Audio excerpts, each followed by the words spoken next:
Hi mga ka-TikTok! Ito na naman yung isang helmet na i-introduce ko sa inyo. This is Jelly Helmet FF012 Circuit Helmet with Revo Visor. Let me show you bakit worth it ito. Unahin natin ang dual visor system, may clear visor at may Revo Visor na may anti-UV at reflective coating. Perfect sa matinding araw o night ride na may silaw. Hindi ka lang protektado sa impact, protektado ka rin sa liwanag at init. Safe ba talaga? Yes, dahil itong helmet na to ay pasado sa DOT.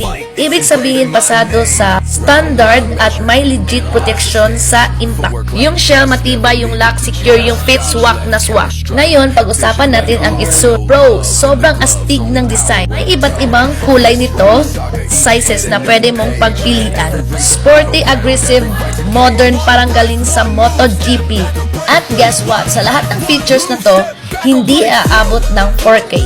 Sobrang sulit kasi may style, safety at comfort ka sa isang helmet. Kaya kung trip mo ang complete riding experience, huwag kang maghinayang na i-check out to.